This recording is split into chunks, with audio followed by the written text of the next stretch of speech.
Jika kita lihat pandangan ekonominya. Ini saya jelaskan bahawa dengan kegagalan Pakistan sebagai orang tengah rundingan ini, berarti dan dengan pengumuman Donald Trump, berarti cepat masa dia berlaku semalam,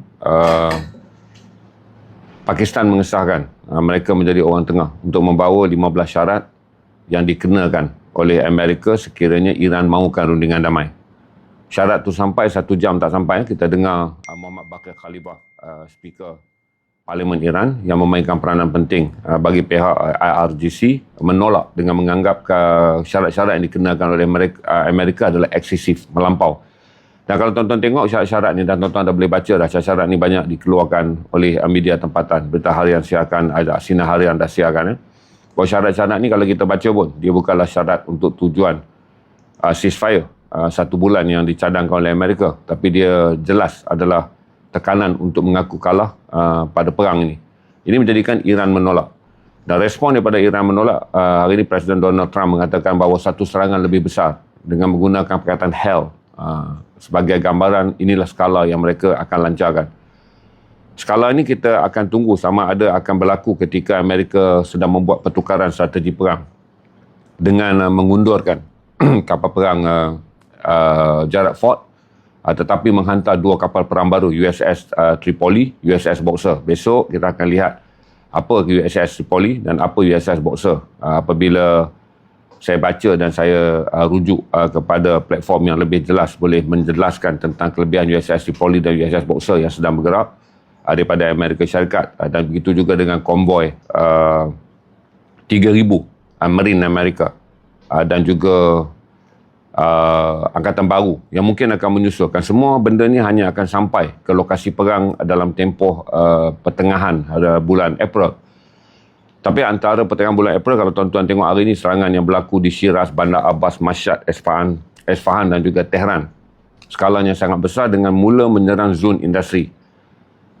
Para pemerhati ekonomi sedang melihat 2 langkah yang mungkin akan menjerumuskan kita pada kedudukan ekonomi lebih teruk. Satu adalah sekiranya berlaku serangan pada takungan simpanan gas LNG di PAS, ataupun serangan ke atas loji pengumpulan minyak dan juga pengagihan minyak yang digunakan oleh Iran untuk mengeksport minyaknya keluar, iaitu di Kap Island ataupun di Pulau Kap.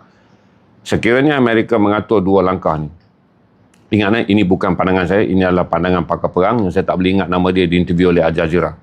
Satu, sekiranya langkah Amerika masuk dan ingin menakluk Selat Hormuz, berarti mengawal seluruh Selat Hormuz, berarti tiada langkah yang lebih baik, berarti keadaan akan menjadi lebih buruk kerana akan berlaku perang terbuka di Selat Hormuz. Berarti sekarang adalah keadaan di mana Selat Hormuz tak selamat dilalui. Iran menawarkan kepada negara-negara yang mahu berunding, termasuk 22 negara gabungan daripada pemain ekonomi utama di Eropah dan Asia, iaitu Itali, United Kingdom, Perancis, Belanda, Norway, Sweden, beserta dengan 2 pemain ekonomi besar Asia, iaitu Jepun dan Korea Selatan, membentuk kumpulan 22 buah negara yang memisahkan mereka daripada blok Amerika untuk menjalankan rundingan ekonomi tanpa komitmen perang. Oleh kerana Amerika tahu bahawa mereka mungkin terisolasi dengan rundingan yang mungkin mempopularkan Iran untuk membolehkan Iran berkomunikasi secara langsung dengan sekutu Eropah yang telah menjarakkan diri daripada Amerika dalam perang ini, maka Amerika akan mengkhianati rundingan ini dengan memaukan seluruh dunia masih lagi menjadi mangsa ke atas apa yang dipanggil sebagai kejahatan Iran. Ada potensi besar Amerika akan mengambil risiko yang sangat tinggi, termasuk kematian ribuan anggota perang dia, dengan syarat dia boleh khianati apa yang dipanggil sebagai the Great Reset yang cuba Iran laksanakan. Great Reset dari segi diplomatik yang Iran cuba laksanakan adalah menjadikan Selat Hormuz yang memiliki kepentingan ekonomi pada masyarakat global, menundukkan mereka yang selama ini bersama dengan Amerika melaksanakan boikot ke atas Iran, kembali berunding pada Iran tanpa Amerika. Dan oleh kerana ke-22 negara ini telah membentuk komitmen untuk bersama dan kemudian menyertai apa yang dipanggil pemilihan wakil untuk berdepan dengan Iran, dan kemudian mendapatkan komitmen Iran bagi membolehkan minyak yang dikeluarkan oleh 22 negara pengguna tenaga utama, sama ada minyak ini mereka beli daripada negara Teluk GCC ataupun minyak ini adalah minyak Iran. Itu kita tunggu kemudian. Melihat perkembangan yang dipanggil sebagai the Great Reset ni, Amerika mengambil langkah risiko yang lebih tinggi, iaitu memusnahkan terus ruang Selat Hormuz untuk mengelakkan Amerika dan Israel terpulau, tetapi Eropah yang cuba menggunakan jalan menggunakan jalan rundingan tanpa Amerika melalui proses pembentukan komitmen 22 negara untuk berunding dengan Iran. Apa yang mereka akan lakukan? Walaupun kata panelis antarabangsa, ini akan mendedahkan tentera kepada Amerika pada kematian yang besar. Kerana satu adalah masuk ke Cook Island, pulau penapisan minyak terbesar milik Iran, yang 90% daripada minyak ini Iran hantar ke China. Sekiranya masuk ke Cook Island, perang akan berlaku di bahagian paling dalam Teluk Parsi. Manakala sekiranya Amerika masuk dan kemudiannya melancarkan serangan ke atas semua angkatan perang Iran yang menjaga Selat Hormuz, dia akan menjadikan Selat Hormuz langsung tak selamat untuk dilalui. Kerana telah ada perang. Sekarang dipanggil sebagai Selat Hormuz tercekik. Kalau Amerika turunkan para trooper dan juga tentera yang dia hantar sebagai spesialis untuk menakluk Pulau Cook yang berada di bahagian paling dalam Teluk Parsi dan Selat Hormuz yang berada di paling luar. Ini menjadikan zon pengeluaran minyak ini berada dalam keadaan peperangan yang sangat besar. Dan Iran tahu kerana kenyataan yang dikeluarkan oleh Muhammad Baqir Khalibaf dan juga Baqir Zulqadar bahawa Iran bersedia kerana telah mengetahui bahawa langkah yang seterusnya Amerika sedang susun sekarang bukan sahaja pengeboman daripada udara, tapi ingin menduduki inci tanah milik Iran. Yang Iran kata, kami akan menanti mereka datang dan perang pastilah akan berlaku. Sekiranya perang pasti berlaku dan kemudian Selat Hormuz langsung tidak selamat. Seperti sekarang kalau nak ada rundingan tanpa Amerika. Amerika tak mahu Great Reset ini menjadikan sekutu Eropah dan sekutu Asia dalam permainan ekonomi, membelakangkan Amerika dan menjadikan Amerika tersisih dalam perang ni kerana negara ini masuk mengadakan rundingan diplomatik untuk tujuan ekonomi. Berarti geoekonominya adalah rundingan diplomatik. Geoperangnya, Amerika dan Israel mahu berperang. Oleh kerana Amerika tak mahu apa dipanggil sebagai reset lama dunia, di mana mereka menentukan Eropah dan sekutu mereka dengan siapa boleh berniaga, dengan siapa tak boleh berniaga. Mereka mahu menentukan setiap perkara yang berkaitan dengan kepentingan ekonomi dunia, mereka yang tentukan. Dengan Great Reset, apabila Iran menawarkan kepada kuasa Eropah yang tidak menyertai tentera Amerika dalam serangan ke atas Iran, ini menjadikan Amerika sedar dunia akan memasuki apa yang dipanggil sebagai perubahan baru yang sangat besar, di mana geoekonomi akan berjalan dalam blok yang dipanggil sekarang adalah blok Eropah, tanpa lagi perkataan blok Barat. Kerana Amerika akan membentuk bloknya tersendiri, iaitu blok terisolasi dipanggil sebagai blok Amerika-Israel. Sekiranya perang ni berlaku, kesan dia adalah besar ke atas kita. Kerana untuk pengetahuan tuan-tuan, Malaysia mengimport 70% daripada minyak yang tuan-tuan kita perbincangkan dalam domestik ni, 70% minyak kita adalah datang daripada Selat Hormuz. Filipina 95%, Vietnam 88%, Thailand 59%, Singapura 52%. Berarti negara yang paling kurang mendapatkan minyak daripada Selat Hormuz daripada kalangan ASEAN adalah Indonesia, 20%. Kita sedang teliti dan kita dah dapat. Indonesia kenapa boleh lagi bertahan walaupun harga minyak naik? Kerana potensi mereka mengekalkan 80% bekalan itu masih ada. Kerana mereka menggunakan import minyak daripada Nigeria. Ini pattern kenapa. Sekarang kita bincang dua pattern. Harga minyak naik ataupun bekalan minyak putus. Ini dua perkara. Kalau Selat Hormuz ditutup, soal harga minyak naik ni dah jadi cerita yang terkebelakang. Bekalan minyak dunia putus. Ingat harga minyak naik akan jadi terkebelakang. Minyak putus. Kalau kita bercakap mengenai minyak masih ada, harganya akan menjadi mahal. Jadi ada dua. Tapi sekiranya di Selat Hormuz ni berlaku peperangan seperti mana yang Amerika rancang sekarang berdasarkan peralihan taktikal yang Amerika lakukan dengan menghantar 3,000 airborne mereka untuk menyertai 50,000 tentera Amerika yang ada di negara-negara Asia Barat di mana Amerika ada camp. Walaupun rumusan mengatakan sekiranya Amerika ingin melancarkan serangan dengan komitmen yang diperolehi daripada negara-negara Arab yang akan membenarkan tanah mereka digunakan untuk menyerang Iran. Amerika memerlukan tidak kurang daripada 300,000 tentera untuk bergerak. Setakat ini pergerakan 300,000 tentera belum nampak. Berarti tak mungkinlah mereka menyerang Iran sama seperti mereka lakukan ketika menyerang Iraq 2003 mengikut pattern serangan daripada darat. Tetapi untuk lihat daripada jumlah airborne ataupun tentera udara dan juga pertukaran strategi kapal di mana mereka undurkan USS Gerald Ford dan mereka bawa USS Tripoli dan USS Boxer. bersama 3,000 airborne. Ada potensi bahawa mereka tidak akan memasuki tanah besar Iran, tetapi hanya akan menakluk Kepulauan Kap untuk melumpuhkan minyak Iran dan merampas keperluan minyak tersebut untuk menjadi pemilikan Amerika dan membolehkan Amerika menjual minyak tersebut secara haram di atas tanah yang dia akan tawan. Ini adalah cara untuk menyelesaikan masalah dalam kiraan Donald Trump apabila mereka masuk ke dalam Selat Hormuz. Ini Selat Hormuz. Kepulauan Kap ni berada dekat sini. Kepulauan Kap ni ada dekat sini. Okey, tapi analisis antarabangsa menyebut Kap ni terdedah kepada Amerika tak boleh lindungi tentera dia kalau masuk. Kalau dia hapuskan minyak ni, harga minyak dunia akan melambung lebih tinggi. Kalau dia tawan kawasan minyak ni dan kemudian dia ambil minyak ni sebagai peminyakan global, sebagai hukuman ke atas Iran kerana merumitkan dunia, perang akan berlaku dalam Selat Hormuz. Yang mana semua peneliti bukan geopolitik, geoketenteraan mengatakan adalah langkah yang lebih rumit. Kerana akan berlaku peperangan dalam garis 135 km lautan ni, di mana jangkauan Iran untuk berperang dengan menggunakan kekuatan darat ke atas lautan yang Amerika masuk nak jajah ni adalah sangat berpotensi. Satu, jumlah angkatan Amerika yang akan terbunuh lebih tinggi. Yang kedua, langsung tak selamat untuk kapal bergerak. Berarti daripada kedudukan Selat Hormuz yang tercekik, iaitu kapal susah keluar, dia akan menjadi padang jarak, padang terkukur, zon perang yang langsung. Minyak tak mungkin dikeluarkan walaupun Amerika menguasai minyak milik Iran.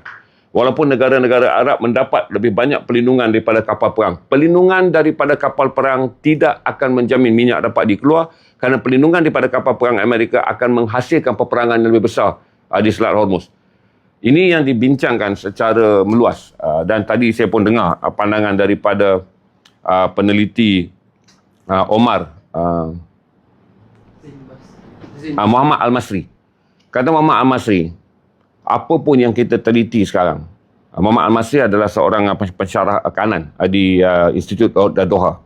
Kata Muhammad Al-Masri, apa pun saja kita bincang sekarang, apa pun naratif yang disusun untuk kita sekarang, kita sambung adalah kefahaman kita daripada 1948 bahawa ini adalah the greater Israel. Berarti perang ini berlaku di Teluk. Kita sedang melihat keadaan di Teluk sebagai gambaran minyak.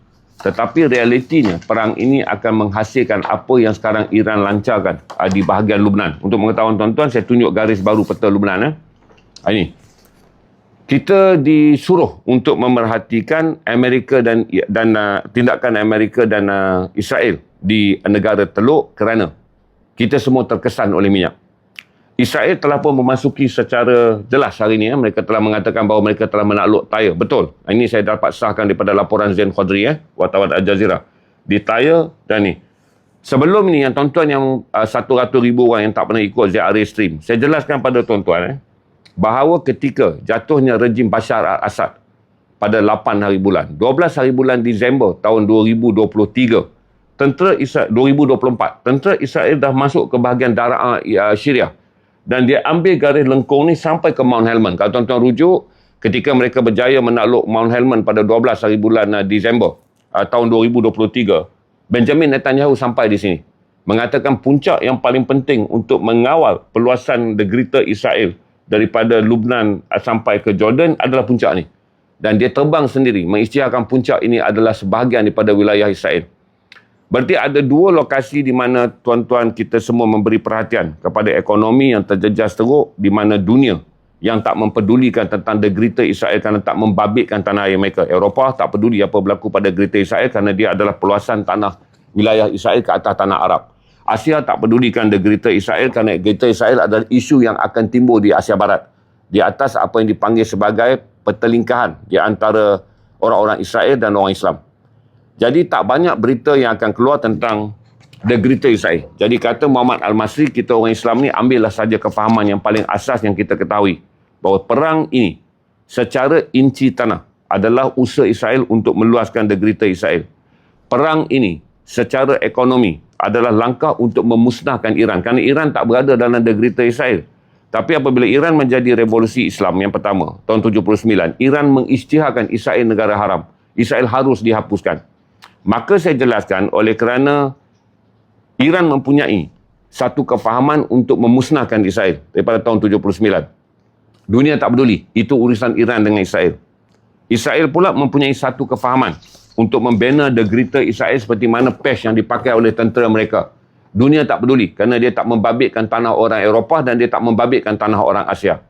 Berarti naratif perang ni ada dua pecahan yang dibaca. Satu, pecahan dunia, mereka nak ambil berat tentang minyak dan juga keperluan tenaga. Minyak dan keperluan tenaga, minyak dan keperluan tenaga. Israel mendapat keuntungan bila memindahkan tumpuan perang ini ke Asia, ke GCC, ke negara Teluk dalam perang Iran. Dan dia sedang meluaskan wilayahnya dengan sebahagian daripada kita terbabas untuk melihat bagaimana tentera Israel telah pun meluaskan apa yang dipanggil pengilhakan, iaitu perampasan tanah secara haram. Kalau di bawah peta lama, saya tunjukkan pada tuan-tuan, bagi saya peta lama aja. Sebelum 2 hari bulan Mac, kerana Israel mula melancarkan serangan pada 2 hari bulan Mac, peta lama yang kecil tu. Garis lengkung yang lama. Kalau ikut peta lama ni, Israel berada dalam ruang yang lebih kecil dalam bumi ni peta lama yang selalu siapa yang dah follow Ziarah Stream daripada tahun 2023, ini peta lama sejak mula perang Gaza. Kemudian peta selepas mereka ambil tanah Syria. Perbincangan mengenai tanah Syria. Syria yang merdeka ni, waktu jatuhnya Bashar al-Assad oleh rejim Ahmad Asyara, kita dapat tanah ni. Nampak penuh tanah oren. Tapi Israel masuk dan ambil wilayah ni. 180 km daripada Daraa sampailah ke Mount Helman. Di mana Israel ambil. Jadi untuk tuan-tuan faham, kata Muhammad Al-Masri, untuk orang Islam, kita akan membaca apa yang dipanggil. Untuk orang Islam, kita akan baca apa yang dipanggil gangguan ekonomi. Perang di Iran perlu panjang untuk membolehkan Israel melengkapkan. Bila perang tersebut tamat, dia boleh membuat pengilhakan. Dia tak nak bunuh. Dan dia akan menjejaskan. Dia akan menjelaskan kepada dunia, ini wilayah dia. Kerana Israel sedang menjalankan serampang dua mata. Menyertai Amerika dalam perang di Iran dan memberiakan masyarakat dunia menumpukan kepada ketercekikan ekonomi. Berarti kalau dia membiarkan perang ini berlaku, seluruh dunia akan bercakap tentang kejahatan dia dalam memasuki wilayah Lubnan dan merampas dan menakluk Lubnan secara haram. Kalau dia nak meluaskan lagi wilayah dia yang ada di Syria, dunia akan bercakap mengenai apa yang kamu lakukan melanggar hak asasi manusia. Maka perang yang ada di Selat Hormuz sekarang adalah satu pelaburan yang sangat besar. Memberikan tumpuan dunia untuk menghukum Iran kerana perang ini telah menjejaskan apa yang dipanggil sumber tenaga dunia. Israel menikmati apa yang dipanggil tempoh lapang ataupun tempoh senggang tanpa perhatian dunia untuk meluaskan derita Israel. Jadi kata Muhammad Al-Masri agak sukar untuk kita menjelaskan kepada dunia bahawa perang ini bukanlah semata-mata ekonomi. Kerana masyarakat dunia hanya akan bercakap bila harga minyak naik, harga barang naik, kadar inflasi naik. Sebagai satu perang yang menjejaskan kita semua. Israel faham. Israel faham beginilah dunia akan berfikir. Ketika dunia mula berfikir kepentingan peribadi bagi setiap negara yang mengalami gangguan kenaikan harga minyak, bererti mereka tak akan bercakap tentang polisi dasar luar. Berarti dunia tidak akan bercakap mengenai penjajahan Israel di Lubnan, di mana wilayahnya masuk sampai ke Tyre. Berarti bawa sampai 30 km. Israel ni kalau ikut peta dia tuan-tuan, dia hanya perlukan 18 km. Tak perlu sampai ke Tyre pun. Kalau ikut peta dia. Yang dipanggil garis keselamatan, nampak tak Sungai Litani? Dia nak masuk ke Sungai Litani ni garis keselamatan yang diperlukan. Daripada Tyre dia kena naik sikit lagi untuk penuhkan garis Litani ni. Supaya sungai ini disempadankan sebagai wilayah Israel baru. Tapi dia lengkung lebih luas sekarang. Dan lengkung yang ada ni bagi tuan-tuan yang baru mengikuti Ziarah Stream, lengkung ni telah terbentuk pada bulan Disember 2023. Ketika jatuhnya Bashar, ketika Syria sedang menyusun negara baru, Israel bawa tentera dia masuk. Dengan kalau tuan-tuan lihat kedudukan di bahagian ini nak sampai ke Damsyik, 100.9 km saja. Bila kita faham tentang keadaan ini, saya jelaskan dulu geopolitik. Berarti perang yang berlaku di Iran dalam jangka yang panjang menjadikan dunia menumpukan kepada usaha setiap negara yang mahukan penurunan harga minyak, nak mengelakkan rakyat mereka hidup dalam kesusahan. Israel perlukan perang ni panjang. Supaya proses untuk mengambil tanah di Lubnan yang tak dapat dilaksanakan tanpa perang ni, kerana masyarakat antarabangsa akan menumpukan kepada Lubnan dan akan menela Israel. Ini kalaulah Israel dah dapat hasil dia yang berluas di atas tanah Lubnan, dan kemudian saya ada keyakinan yang tinggi bahawa Israel juga akan menggeluaskan lagi wilayah dia di tanah Syria. Ini pasti berlaku dalam tempoh kalau perang ini Israel berjaya perpanjangkan. Kerana pelaburan wang yang digunakan dalam perang di Iran haruslah dibayar dengan memenuhi tanah-tanah yang mereka mahukan dalam pembentukan derita Israel. Oleh kerana tumpuan sekarang dah masuk dalam meluasnya penguasaan Israel di wilayah selatan Lubnan, berarti inilah hasil yang Israel boleh jawab. Kalau di Amerika dia tak boleh jawab. Dia masuk dalam perang ni apa dia dapat? Israel boleh jawab. Dia masuk dalam perang Iran, tanah di Lebanon yang dia dapat untuk memenuhi aspirasi The Greater Israel. Baik. Untuk tuan-tuan yang ada di Malaysia, tidak akan ada kata khabar baik yang akan datang besok. Tidak akan ada khabar baik yang datang lusa. Berarti satu saya jelaskan kepada tuan-tuan, langkah mengetatkan ekonomi akan berlaku. Sama ada tuan-tuan masih lagi nak hidup dengan pandangan politik taksub, menyalahkan kerajaan. Tuan-tuan nak menyokong kerajaan dengan membetulkan kerajaan. Tuan-tuan berada di pembangkang ataupun di kerajaan, itu urusan tuan-tuan. Urusan saya dengan tuan-tuan adalah memberitahu bahawa cekikan ekonomi akan berlaku. Walaupun kita hanya menjerit pada harga diesel yang telah naik, kita naik barang-barang yang telah naik, saya akan beritahu pada tuan-tuan, lebih banyak benda akan naik selepas ini. Dia berada di luar kawalan. Pembangkang dengan idea cerdik macam mana pun, dia tak boleh membantu kerana ini adalah isu yang berasaskan kepada krisis Asia Barat. Kerajaan yang cerdik macam mana pun, dia kalau dia buat lebih banyak langkah populis, lebih cepat negara lingkup. Kerana langkah populis tidak relevan untuk menghadapi apa yang melanda dunia, dan langkah-langkah yang diambil oleh kerajaan di seluruh dunia tidak populis. Tak boleh samakan dengan langkah bertahan yang dibuat oleh Indonesia. Kerana Indonesia hanya mengurangkan apa yang dipanggil sebagai belanjawan mereka kepada 4.7 bilion USD. Kerana mereka hanya bergantung 20% minyak daripada Asia Barat. Daripada Selat Hormuz yang ada sekarang, kerana kita dah tengok detail kenapa Indonesia hanya 20%. Sedangkan Malaysia ada 70% kepentingan. Sedangkan Filipina 95%, Vietnam 88%. Rupanya Indonesia adalah rendah kerana mereka mengimport minyak daripada Nigeria. Baik, satu, minyak ada ke tidak? Ini soalan yang lebih penting. Satu, yang kita kata, satu, minyak ada, harga mahal. Kerana minyak sekarang dirilis daripada stok simpanan negara-negara yang mempunyai stok simpanan yang besar. Tapi 400 juta tong barrel yang dikeluarkan oleh Jepun bersamaan hanya 22 hari jumlah minyak yang keluar daripada Selat Hormuz, di mana selat ini membekalkan 21 juta tong minyak per harian. Berarti jumlah yang dirilis oleh Jepun untuk membantu dunia menstabilkan harga minyak hanyalah untuk 22 hari. Hari ini perang dah masuk 27 hari. Berarti saya ingatkan pada tuan-tuan, dalam apa pun naratif, tuan-tuan simpanlah naratif tuan-tuan sebagai pengguna, bahawa beban ekonomi akan datang. Perbincangan mengenai awam politik, dia sokong kerajaan, dia anti kerajaan, biarlah mereka selesaikannya. Kerana mereka hidup di atas nafas politik. Saya jelaskan kepada tuan-tuan untuk masa sukar. Ambillah apa yang disebut sebagai ketersesaan. Kita yang tak boleh bernafas kerana kita orang awam. Berarti satu, saya tak fikir kerajaan akan boleh bertahan apa yang disebut dengan hanya menekan kepada diesel. Kerana penekanan ke atas diesel dipanggil sebagai langkah-langkah minimum yang tak akan mengawal naratif yang paling besar, iaitu penggunaan diesel. Sama ada diesel akan ditarik 100 liter daripada subsidi 300 liter yang diberi pada orang awam, atau ditarik lebih banyak dan lebih banyak hingga tiada lagi. Itu kita lihat berapa panjang perang ini berlaku. Berarti dengan pembacaan sekarang, ketika dunia berharap perang dapat diselesaikan, minyak keluar daripada Selat Hormuz, ambil dulu langkah sementara dengan menjadikan kenaikan harga diesel mahal, pertahankan kedudukan harga minyak petrol. Tapi kerajaan kena bagi kita 3 bilion setahun, 3 bilion sebulan. Sebulan boleh bertahan. Tapi perang ni menunjukkan dia tak akan selesai. Berarti dia akan jadi 6 bilion kalau masuk pada bulan April. Dia akan jadi 9 bilion kalau masuk pada bulan Mei. Berarti oleh kerana biasanya begini, kalau kerajaan buat keputusan populis, nak menggembirakan kita semua kerana rakyat Malaysia nakkan berita gembira walaupun dunia berada dalam perang yang sangat kritikal, kerajaan boleh buat berita gembira. Tetapi pada hari kita benar-benar harus menghadapi realiti dunia, kita akan mengalami ketercekikan selepas ketawa. Ini yang saya ingatkan tuan-tuan, perdebatan politik di Malaysia sangat tajam.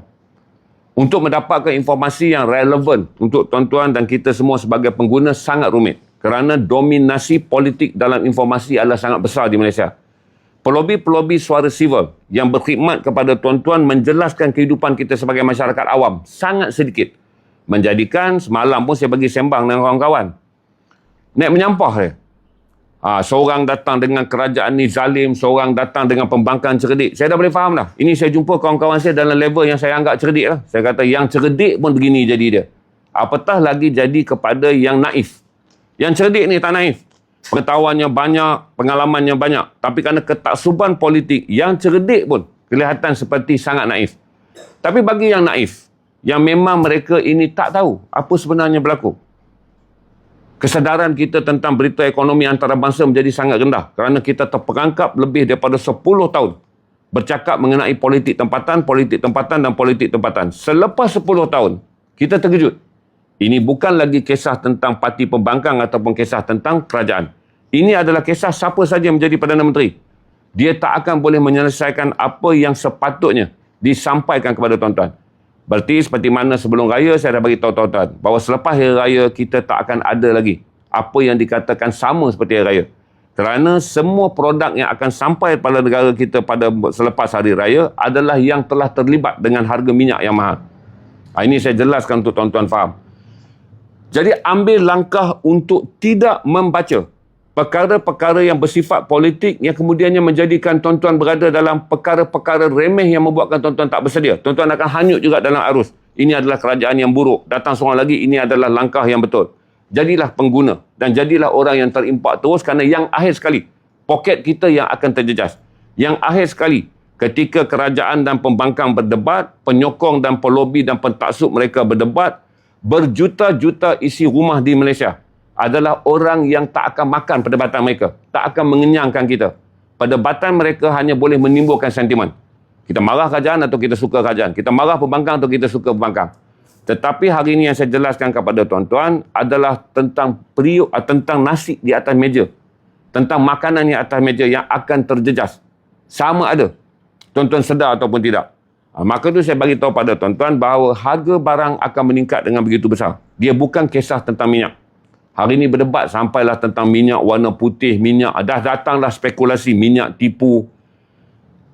Saya bagi tahu pada tuan-tuan, jangan terlibat dengan hal yang remeh-temeh.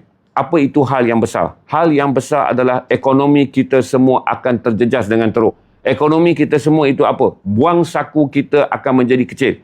Keupayaan daya beli kita akan menjadi rumit. Kehidupan kita akan menjadi bertambah sempit. Bagi mereka yang berada dalam sektor yang bergantung kepada kerancakan ekonomi, pekerja rencam, anda yang hidup di atas kerancakan ekonomi dan bukan gaji bulan, kita akan terjejas. Bagi mereka yang hidup dalam pekerjaan gaji bulan, tuan-tuan akan terjejas kerana banyak pendapatan tambahan yang tuan-tuan peroleh daripada syarikat akan dipotong. Ini langkah yang pasti berlaku setiap kali berlaku apa yang dipanggil gangguan ekonomi. Saya melihatnya 98 ketika berlaku krisis mata wang antarabangsa. Saya melihatnya 2005 ketika apa yang dipanggil krisis gelembung pinjaman antarabangsa di Amerika, Greece sampailah ke Portugal di mana terimpak pada bank-bank tempatan. Saya ada dalam krisis penyusutan pendapatan korporat yang menjadikan VSS dan MSS berkembang dengan begitu luas di Malaysia pada 2013. Berarti krisis ini pembangkang pun tak pernah selesaikan, kerajaan pun tak dapat selesaikan kerana dia dipanggil sebagai realiti politik. Berarti apa yang sedang kita bincangkan pada petang ini, esok, lusa dan minggu seterusnya. Dia bukan tahun depan, dia bukan bulan depan. Dia adalah esok, lusa dan minggu seterusnya. Harga minyak dan juga guna tenaga akan menjadi sangat-sangat kritikal. Langkah-langkah yang sedang akan diambil. Baik, saya jelaskan kepada tuan-tuan. 1.6 juta orang bekerja dengan kerajaan. Kemungkinan kerajaan dapat melindungi mereka. Tapi kita ada berbelas juta orang yang bekerja dalam sektor yang payungnya bukan kerajaan. Yang payungnya dipanggil sebagai market driven. Iaitu apa yang berlaku dalam realiti ekonomi. Ingat, 1.6 juta orang bekerja dengan kerajaan. Mereka mungkin dapat perlindungan daripada payung kerajaan dengan dasar-dasar kerajaan. Tetapi kita yang berada bukan pekerja kerajaan, walaupun kerajaan ada dasar, tapi syarikat-syarikat yang tempat kita bekerja adalah syarikat-syarikat yang terimpak dengan apa yang dipanggil sebagai the real market. Real market inilah menyebabkan satu pemotongan kos akan berlaku. Jadi sebahagian besar daripada kita akan mula direncatkan dengan pendapatan sampingan yang kita perolehi. Baik, kalau menjadi lebih buruk, jangkauan di mana syarikat-syarikat ini mengambil langkah mengurangkan keupayaan berbelanja. Berarti akan ada mereka yang bekerja dalam kontrak kehilangan pekerjaan. Kemudian, sekiranya syarikat ini memikirkan dia tak mampu bertahan. Kerana ingat tuan-tuan, 2 bulan, 3 bulan ekonomi jatuh. Satu syarikat akan terimpak sampai 2 tahun. Tuan-tuan kena faham, kerugian 1 bulan bukan bererti 1 bulan dalam perniagaan korporat. Kerugian 2 bulan bukan bererti 2 bulan dalam satu perniagaan korporat. Dia boleh memakan keuntungan tahunan. Maka syarikat korporat tak pernah berfikir rugi bulanan. Dia memikirkan mesti buat langkah pada setiap bulan untuk mengelakkan kerugian tahunan. Ini yang mesti tuan-tuan faham. Apa itu prinsip korporat? Tidak ada yang akan bertahan dalam kerugian bulanan. Kerana kerugian bulanan akan menjejaskan keuntungan tahunan. Berarti mereka tak berfikir bahawa baru 2 bulan susah. Kan ada 10 bulan boleh recover. Tak. Tak ada orang korporat berfikir demikian. Selain daripada sektor kerajaan, yang ada dalam sektor korporat adalah 1 bulan rugi mestilah ditangani. Kerana dia akan menjejaskan keuntungan tahunan. 2 bulan rugi adalah kritikal.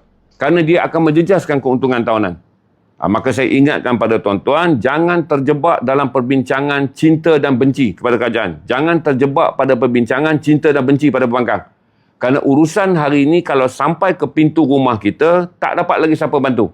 Melainkan tuan-tuan kena bersedia. Saya jelaskan kepada tuan-tuan, satu adalah simpan aliran tunai tuan-tuan. Simpan aliran tunai tuan-tuan. Ini bukan masa yang tepat. Kalau saya kata simpan tu adalah bukan seumur hidup. Tengok nanti 1 bulan, tengok nanti 2 bulan. Apa yang akan berlaku. Simpan aliran tunai tuan-tuan. Tengok 1 bulan, 2 bulan apa akan berlaku. Kalau dunia kembali pulih, simpanan ini tak merugikan tuan-tuan. Simpanan ini tidak akan memiskinkan tuan-tuan. Walaupun tuan-tuan kata sepatutnya inilah masa nak beli rumah, inilah masa nak beli kereta, inilah masa nak pergi bercuti. Simpan. Kerana semua barang yang tuan-tuan ingin miliki akan ada pada bulan Mei, pada bulan Jun, kalau dunia kembali aman. Tapi kalau komitmen ni tuan-tuan buat sekarang, dia mungkin terjejas dengan teruk sekiranya perang ini lebih berpanjang. Apa itu tunai? Supaya tunai yang tuan-tuan simpan ini adalah keperluan tuan-tuan sekiranya berlaku gangguan aliran tunai bulanan yang konsisten. Supaya tunai ini membantu tuan-tuan ketika kenaikan harga barang naik. Kerana tuan-tuan akan balik ke meja makan. Ni geng-geng emas masuk tak habis lagi. Saya kata simpan aliran tunai. Simpan je lah aliran tunai. Kalau tuan-tuan kaya boleh mampu beli emas, jangan tanya saya. Saya bukan marah. Saya sedang bercerita kerana saya tahu 90% lebih yang sedang mendengar tak komen ni berarti dia pun tak mampu beli emas. Yang mana mampu beli dulu. Jangan kacau saya. Yang saya cerita sekarang ni, 90% lebih dekat 19.9 ribu orang yang ada dalam ni, mereka tak memiliki wang untuk beli emas. Mereka adalah orang yang struggle day to day, week to week. Mereka adalah orang yang menerima gaji bulan, hujung bulan, gaji bulan ni tinggal angka. Tinggal angka. Sama seperti awal bulan. Berarti komitmen mereka ini adalah penting. Komitmen mereka adalah tegang. Maka saya jelaskan pada tuan-tuan, kenapa saya sebut simpan aliran tunai. Itulah yang kita akan top up. Kepada ketidakcukupan gaji yang kita ada. Kerana gaji kekal sama, inflasi meningkat tinggi. Apa itu mengapa disebutkan inflasi? Inflasi, daya pendapatan akan statik. Kalau tuan-tuan biasa hidup dengan allowance dan overtime, syarikat akan buat cut off cost. Cut off cost berarti tuan-tuan hanya makan gaji pokok.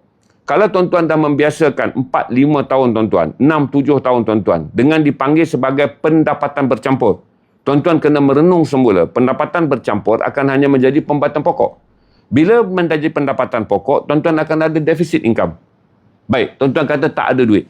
Tak simpan pun macam mana? Gaji kami dah dapat lebih kurang 4,000, 3,000, 2,000, 5,000. Ini kumpulan rentan yang terjejah dengan teruk. Memang tak ada simpanan. Maka saya kata pada tuan-tuan, bincang dengan keluarga tuan-tuan. Bagaimana untuk mengatasinya? Saya jelaskan dengan terang-terang, bincang dengan keluarga tuan-tuan. Berarti yang pertama, saya ingatkan tuan-tuan, 11% daripada kos inflasi yang berlaku di Malaysia adalah barangan dapur.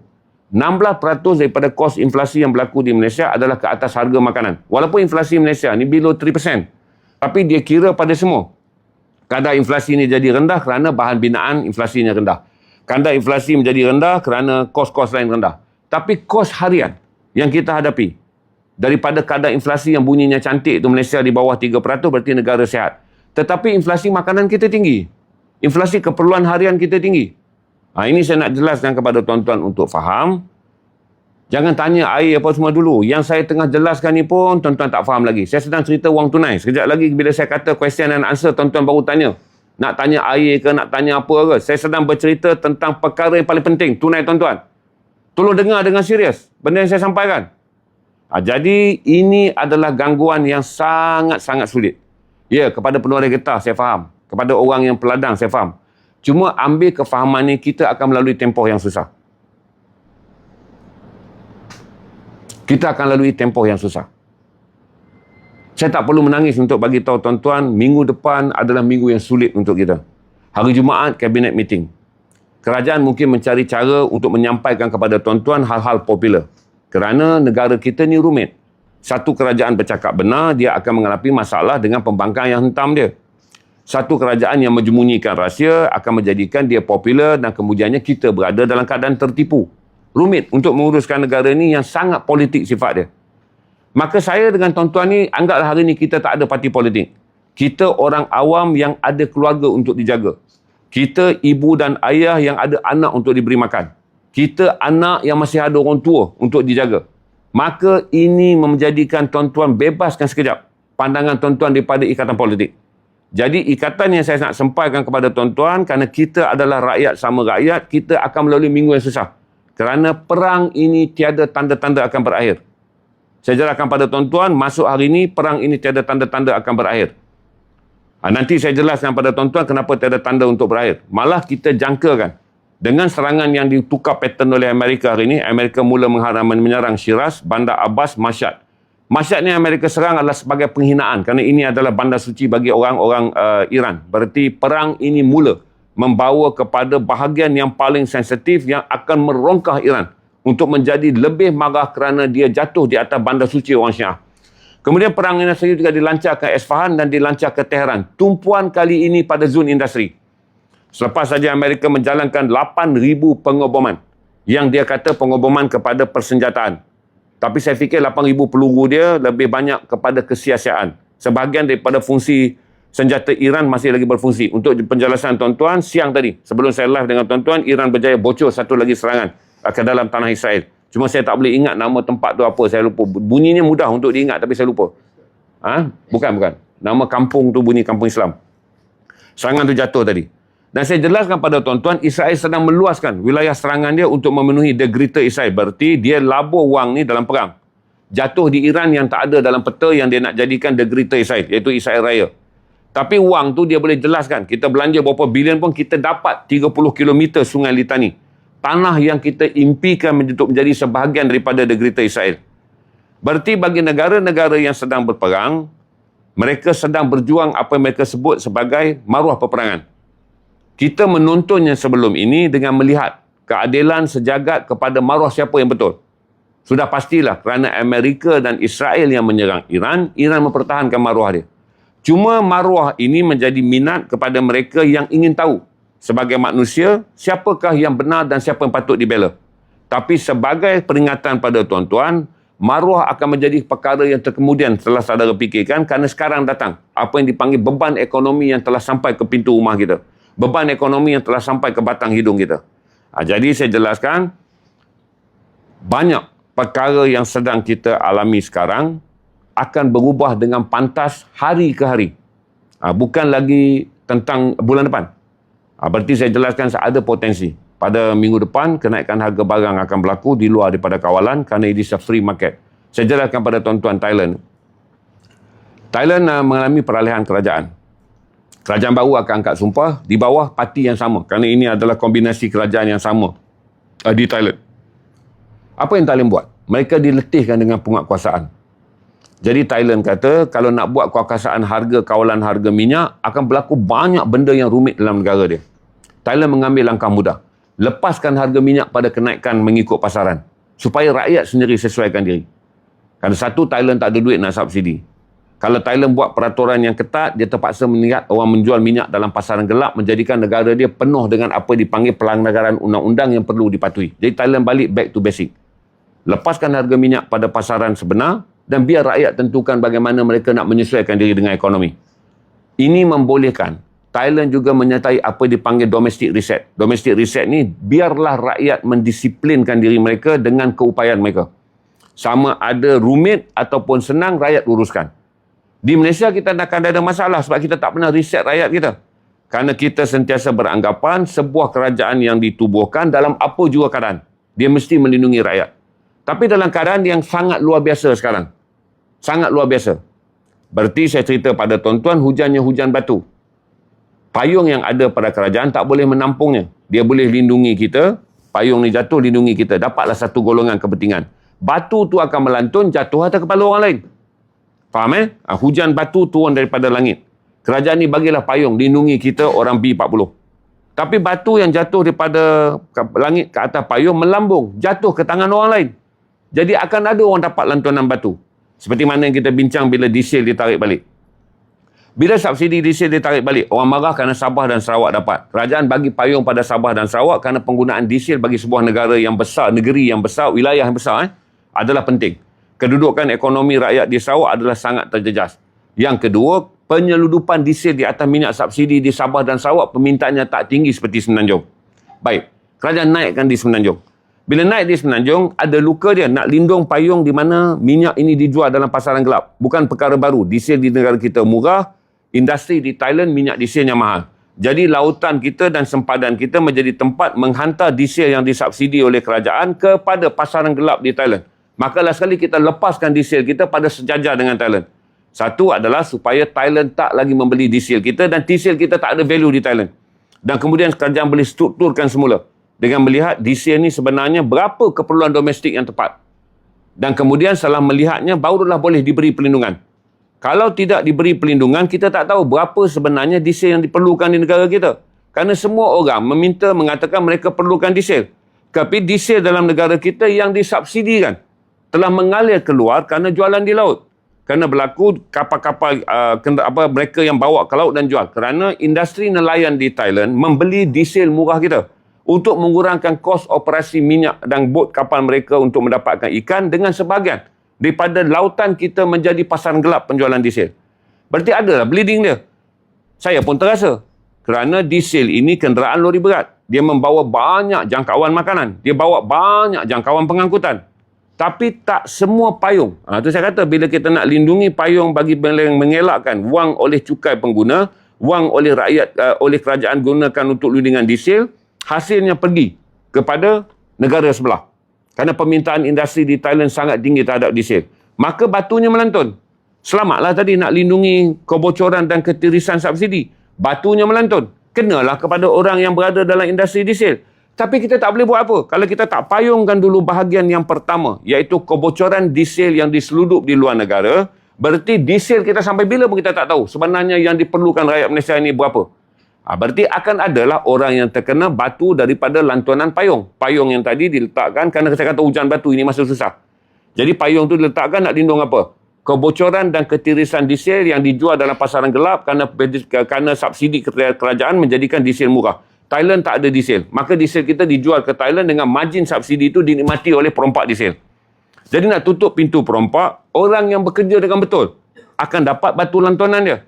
Maka saya jelaskan, tak ada satu jalan penyelesaian yang menjadikan semua orang tidur lena. Tak ada satu pun jalan penyelesaian yang menjadikan semua orang merasa keadilan itu mutlak. Mestilah satu keadilan berlaku untuk melindungi subsidi, terasalah tak adil bagi mereka yang menggunakan diesel dalam perniagaan kerana mereka nak menanggung kenaikan harga diesel yang tinggi. Tapi kita kata, kalau nak berhentikan pengkhianatan dalaman, khianat kepada negara bukan saja berlaku dalam peperangan.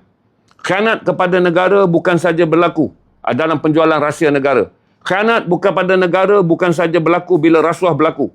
Khianat kepada negara bukan saja berlaku bila kuasa disalahgunakan. Khianat dalam negara dilakukan oleh pengguna diesel yang mendapatkan diesel subsidi menjualnya kepada negara yang memerlukan harga diesel yang lebih rendah daripada negara kita.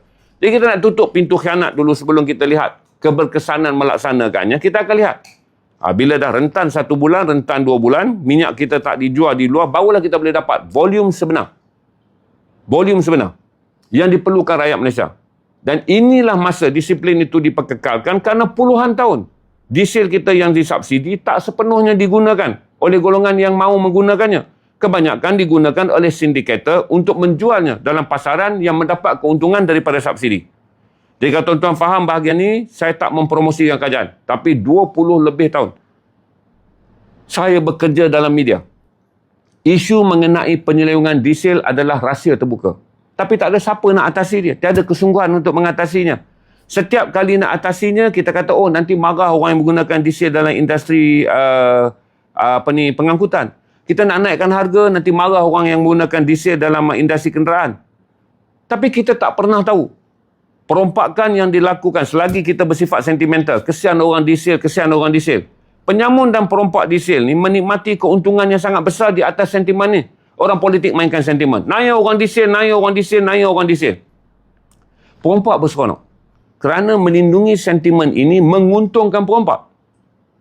Perompak merompak diesel kita dengan menggunakan pelbagai cara menjualnya kerana permintaan diesel dalam industri Thailand sangat tinggi.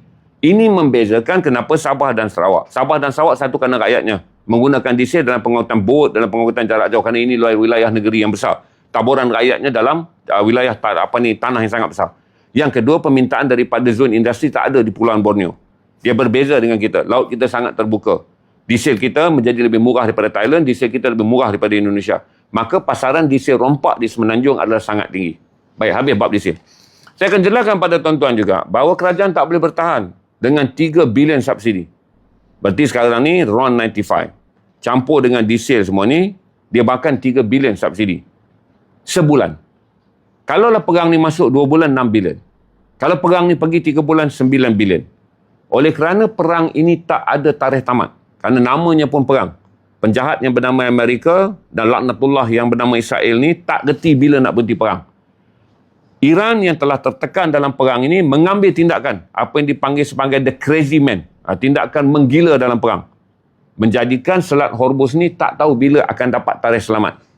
Selagi Selat Hormuz tak tahu bila akan dapat tarikh selamat, 70% minyak yang kita import daripada Selat Hormuz masuk ke dalam fasa yang kita nak fikirkan yang baru. Satu, harga minyak naik.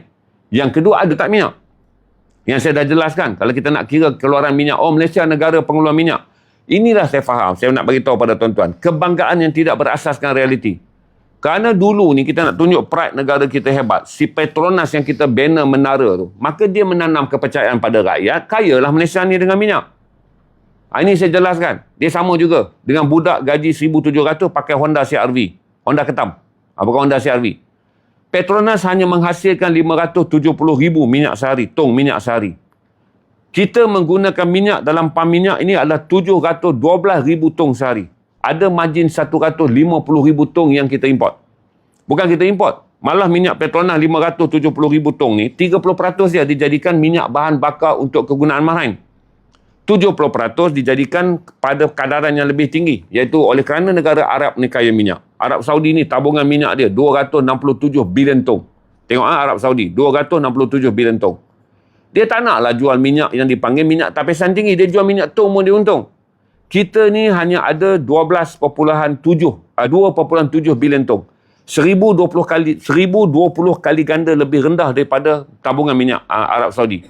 Maka dengan minyak yang sedikit, kita nak dapatkan buang yang banyak, kita telah membina sebuah negara kita menjadi 70% minyak kita adalah minyak yang diproses pada kadar yang lebih halus. Duit proses yang lebih halus, di pengerang, di segala tempat kita proses tu, minyak kita ni jadikan minyak kegunaan kapal terbang. Jadi pada jual 1 tong barrel, $70 waktu tu, kita jual lebih tinggi. Margin keuntungan 70% minyak yang dijual dalam pasaran elit ni lah, digunakan untuk membeli minyak daripada negara Arab yang menjualnya dalam pasaran marhain, minyak mentah. Minyak tu lah yang kita pakai. Jadi selama ni kita kena faham, kalaulah langkah mengatakan Petronas kaya sebelum ini, ya, kerana keberkesanan penghasilan minyak 571,000 tong sehari, 70% dijadikan minyak yang saingan dia tak dihasilkan oleh negara Arab. Iaitu minyak orang rajin. Arab bukan minyak orang malas, dia minyak orang kaya. Dia tak ada cerita orang marah. Arab jual kerana dia ada beribu-ribu bilion tong. Dia ada 267,000 bilion tong minyak. Jadi dia jual lah dalam pasaran orang kaya. Kita ni jual dalam pasaran orang rajin. Pasaran orang rajin hasilkan minyak yang digunakan dalam industri berkualiti tinggi. Iaitu kapal terbang, penerbangan, industri perkapalan, iaitu pergerakan di laut, dan petrokimia. Industri berasaskan barangan-barangan pengguna yang berasaskan pada petrol berkualiti tinggi. Jadi bila tuan-tuan faham, kerajaan jangan bohong kita, pembangkang pun jangan kelirukan kita. Berarti dalam keadaan rumit sekarang, minyak kita tak boleh nak di-convert untuk jadi minyak yang kita boleh pakai secara mandiri. Satu, teknologi yang kita ada. Ingatlah nak tukar minyak tong ni datang kemudiannya jadi minyak yang kemudian kita guna di pam. Tak boleh. Sebab industri kita telah membangunkan minyak kapal terbang. Industri kita dah membangunkan minyak perkapalan. Industri kita dah membangunkan minyak petrokimia. Jadi sektor Petronas ni adalah sektor minyak atasan. Tak boleh guna tong yang sama tiba-tiba dalam keadaan kelang kabut ni proses jadi minyak di pam minyak. Dia tak semudah tu. Dia bukan semudah kita semula minyak masak. Dia tidak. Dia adalah minyak dalam industri.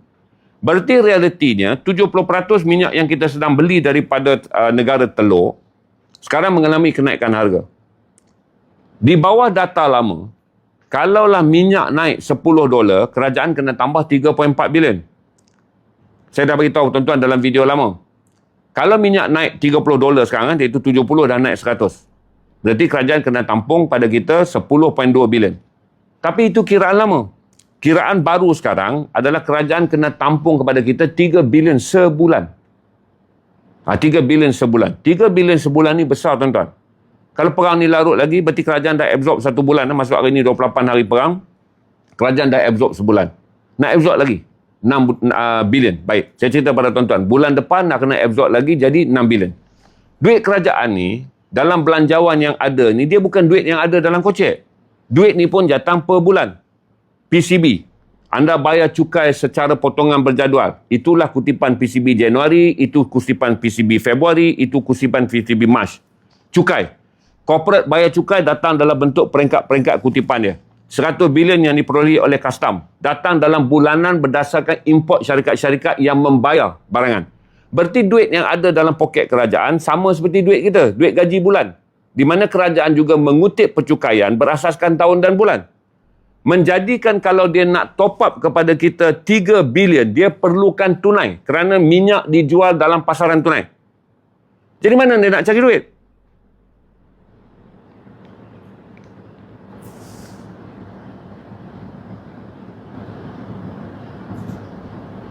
Tak, saya ceritalah pasal GST dulu. Kalau tuan-tuan nak mengungut pada benda yang tak berlaku, jadi susah. Lebih baik tuan-tuan mengungut saja. Lebih baik tuan-tuan lahir di Saudi. Sampai tuan-tuan jadi kaya, boleh pergi Mekah hari-hari. Tuan-tuan mengungut benda yang telah pun berlaku. Yang saya cerita sekarang, berfikir untuk tindakan realistik yang akan berlaku. Berarti saya jelaskan, kerajaan macam mana nak bagi? 3 bilion serentak. Sedangkan PCB, yang menjadi potongan cukai berjadual, yang kerajaan kutip pada tuan-tuan, bulanan. Okey? Custom kutip cukai. Tahun ni orang import barang, bulan ni orang import. Bulan ni lah orang tu pergi rilis apa yang dipanggil sebagai cukai ni. Jadi pendapatan kerajaan, kalaupun boleh capai 400-500 bilion setahun. Tapi dia bukan datang dalam keadaan telah ada uangnya. Belanjawan yang disampaikan untuk 2026 dijangka berasaskan rangkaan perolehan pendapatan.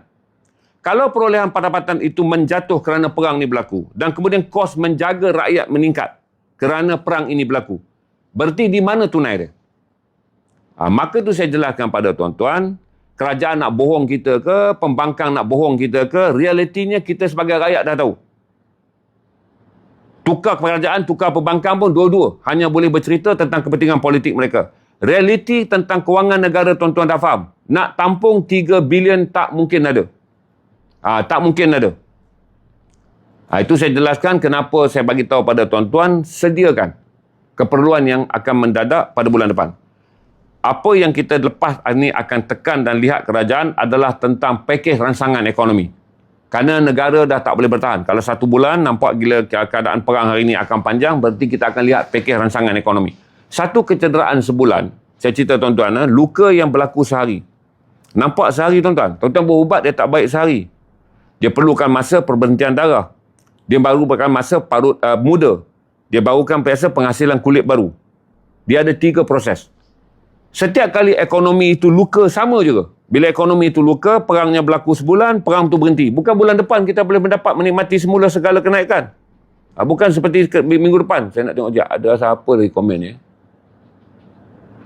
Tak apalah. Tuan-tuan diamlah. Nanti saya tak faham apa tuan-tuan komen. Komen yang penting je.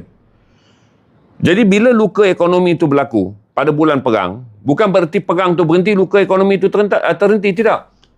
Kerana penstrukturan semula, syarikat yang terjejas, penstrukturan semula, kita tengok macam COVID.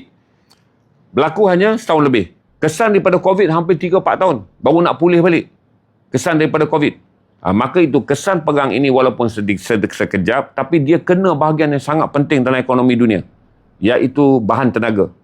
Bahan tenaga ni maksudnya bila perkataan minyak, gas ni dalam bahasa yang mudah disebut sebagai bahan tenaga. Bahan bakar dalam bahasa yang lebih kampung. Okey, minyak dan gas dalam bahasa rakyat yang tuan-tuan faham. Jadi kerana ia kena pada minyak dan gas, maka ketergangguan daripada keterjejasannya akan jadi panjang. Jadi berarti kalaulah perang ni berlaku sebulan, kesannya 3 bulan. Ambil mudah begitu. Perang ni berlaku 2 bulan, kesannya 6 bulan. Maka saya jelaskan pada tuan-tuan, Semua daripada kita, saya dan tuan-tuan, mengharapkan kerajaan tanggung semua. Saya harap Anwar Ibrahim yang mengatakan diri dia cerdik sebagai PMX, dia absorb semua. Tak mungkin, tuan-tuan. Ini saya jelaskan kepada tuan-tuan, negara-negara yang sedang berdepan dengan realiti. Okey? Singapura mengeluarkan kenyataan mudah. Kita semua adalah mangsa kepada perang ni. Okey, perang ini telah menjadikan kita semua dimusuhi. Senang. Berarti kita ni terlibat dalam perang ni daripada impak ekonomi. Presiden ni pula Presiden Korea Selatan. Okey, semua minta emergency response, panggilan kecemasan kepada semua syarikat-syarikat yang ada di Korea, 52 buah, untuk membentangkan semula. Kerana mereka ni 52 syarikat besar yang paling banyak guna senjata tenaga, untuk bentangkan pada kerajaan macam mana mereka mengambil langkah drastik untuk menjimatkan pada bahan bakar. Berarti Korea dah berada dalam keadaan, bukan kata barang bakar akan naik, berada dalam keadaan kalau bahan bakar tak ada. Sebab tu hari ni kempen yang dilancarkan di Korea, newsreader keluarkan jaket, di mana mereka memulakan kempen sekarang bukan musim panas, tutup aircon. Begitu disiplin lah bagi orang yang nak disiplin. Korea melancarkan sekarang sebanyak mungkin penghormatan pada mereka yang menutup penghawa dingin. Kerana inilah bahagian yang rakyat awam boleh sumbang kepada negara. Bahagian yang paling banyak menggunakan tenaga adalah aircon. Kita tak nak ikut. Sebab kita tak biasa dengan disiplin sedemikian. Kalau saya kata disiplin yang sedemikian, tuan-tuan akan kata, Korea. Kita kan disiplin kita subsidi. Kita tak mau dengar ni benda-benda yang menyusahkan kepala. Disiplin kita, di mana subsidinya? Macam mana kami akan kekal dengan hidup seperti sebelum ini? Kami ada kerajaan yang cekap.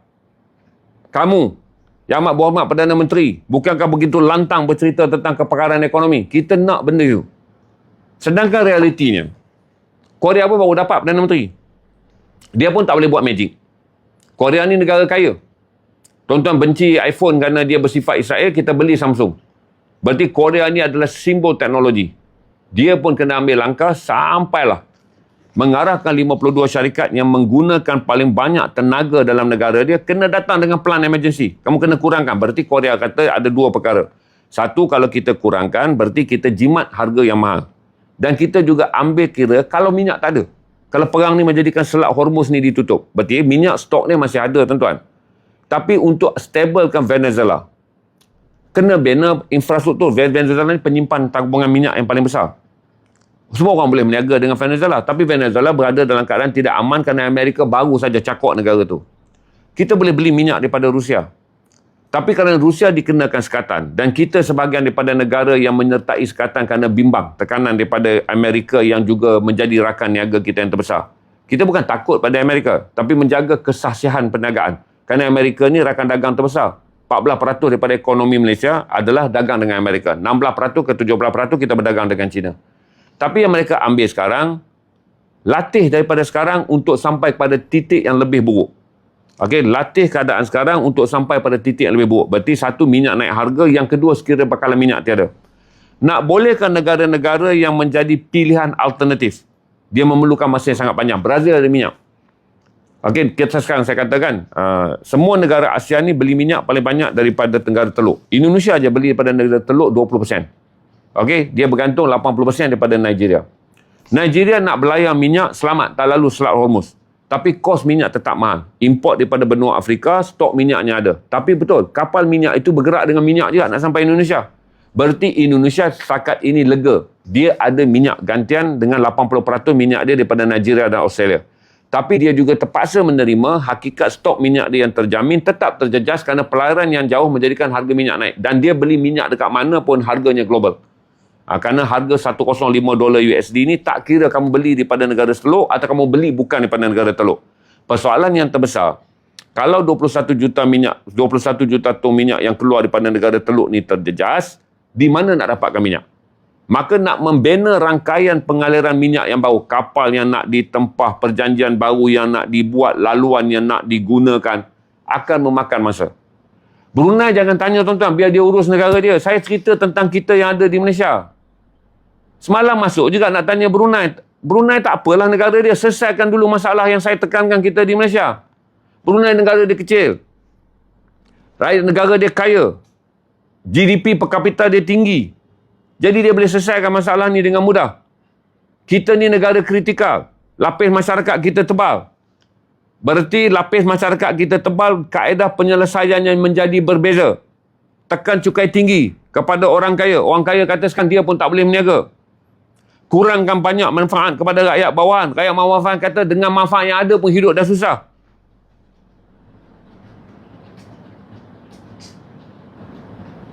Siapa komen apa guna ada menteri?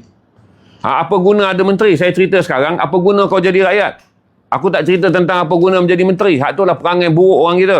Balik-balik apa guna ada menteri. Kau pun kena jadi apa guna jadi rakyat. Supaya kau jadi rakyat yang berguna. Faham? Dalam keadaan susah ni bukan cerita menteri. Kita bukan ada ahli sihir. Tanya diri kau dulu, kau jadi rakyat berguna ataupun tidak.